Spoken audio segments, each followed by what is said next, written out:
میرے پاس ایک بندہ آیا, اس نے کہا ہم 3 بھائی ہیں مولوی صاحب, یہ میرا بڑا بھائی, یہ میرا آخری بھائی, میں درمیانی بھائی ہوں, ہم تینوں کے والد صاحب فوت ہو گئے, ہمیں جائیداد کا فتویٰ بنا کے دو. جج نے کہا ہے مفتی سے فتویٰ لے کر آؤ, جائیداد تمہارے نام پہ الاٹ کر دوں گا. نام پتہ بھی لے کر آئے. جب میں فتویٰ لکھنے سے پہلے کچھ باتیں پوچھتا ہوں تو ان میں ایک بات یہ بھی ہے کہ آپ کی کوئی بہن بھی ہے یا آپ صرف بھائی ہیں؟ تو انہوں نے کہا جی ہماری بہنیں ہیں, لیکن ان کے حق ابو دے گیا تھا. یہ جو اگلی بات اس نے کی نا, تو میں نے اس پہ ڈانٹ لگا. میں نے کہا 1 منٹ, اس کا ثبوت دو کہ ابو نے حق دیا ہے. کوئی ثبوت؟ حالانکہ زندگی میں باپ جتنا دے وہ میراث نہیں بنتی. کروڑ روپے بھی دے دے نا اور اس کی میراث 50,000 ہو تو کروڑ روپے دینے سے 50,000 کا معاملہ ختم نہیں ہوتا, یہ پھر بھی دیں گے, کیونکہ میراث تو موت کے بعد ہے. قرآن کہتے ہیں من بعد وصیۃ یوصی بہا او دین, لیکن اس کا کوئی نہیں پتا. میں نے کہا اس کی مثال, مولوی صاحب بس چھوڑیں نا, ہمیں پتہ ہے نا, ہم بھائی کہہ رہے ہیں, بس آپ لکھ دیں. میں نے پین نیچے رکھا, میں نے کہا میں تمہارا سرونٹ ہوں, مجھے ملازم سمجھ رکھا ہے, جاؤ کسی اور سے لکھواؤ, یا میرے سامنے ثبوت پیش کرو کہ بہنوں کے حق مل گئے. بہن کو لے آؤ, وہ پردہ میں مجھے کہہ دے, پردے میں بیٹھے کہہ دے مولوی صاحب ہم نے اپنے حق لے لیے, ہم نہیں دیتی, میں لکھ دوں گا تمہارے نام. ورنہ کل قیامت میں مفتی عبدالواحد قریشی کی گردن نہیں ہے, جہنم کی پل بنے گی.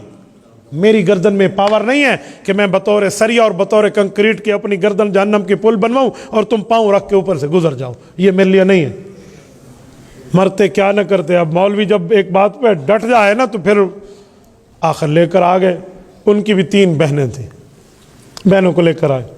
ان کی بہنیں بیٹھی, میں نے پوچھا میری بہن اللہ آپ کو خوش رکھے, آپ اسی شخص کی بیٹی ہیں جس کا یہ نام ہے, فوت ہوئی ہیں؟ جی ہاں. میں نے کہا آپ کو جائیداد میں حصہ مل چکا ہے؟ انہوں نے کہا جی کوئی نہیں. آپ نے لینا ہے؟ ہاں جی لینا ہے. اب تو بھائیوں کے چہرے اتر گئے.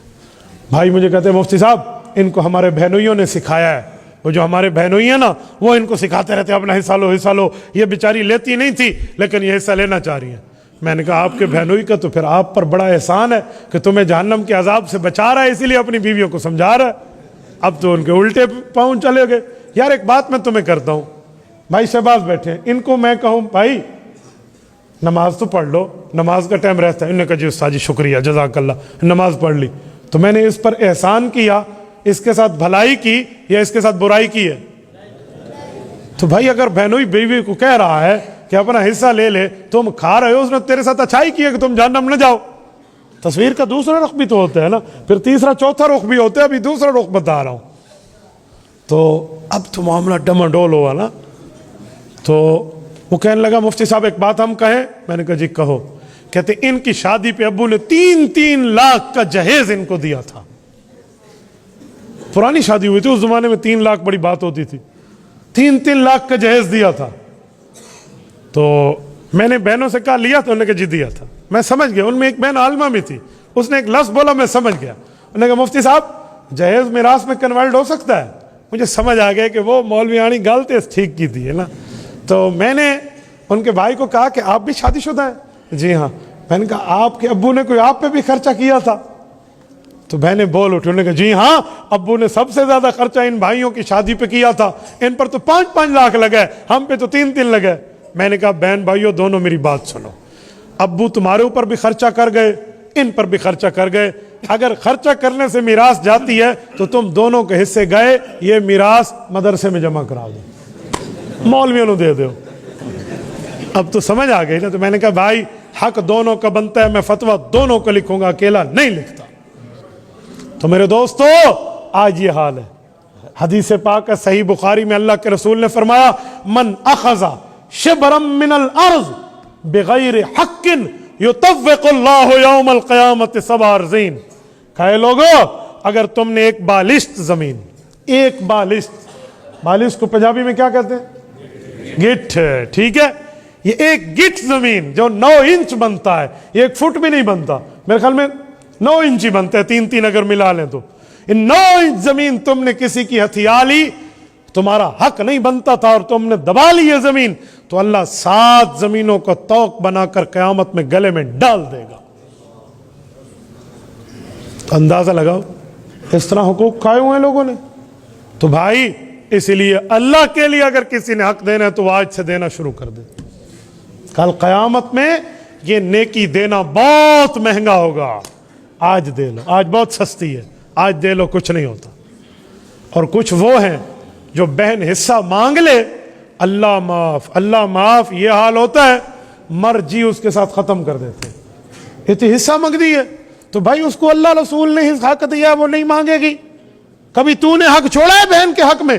نہ بھائیوں پر ٹھپا لگا ہوا ہے بھئی یہ حصہ لیں گے بہنوں کا کھا جائیں گے, یہ کہاں ہے؟ اور ایسا ایسا ظلم کہ اس کے ساتھ معاملات ختم ہو گئے. آپ بہت زیادتی کر رہے ہیں اگر یہی بات ہے.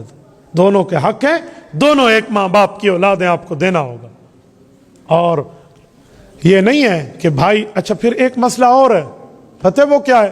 والد فوت ہو گیا, بڑا بھائی کاروبار کر رہا تھا ابو کے بنائے ہوئے کاروبار میں, وہ چلا رہا تھا, لاکھوں کروڑوں میں کاروبار پہنچ گیا. اب کیا کہیں گے؟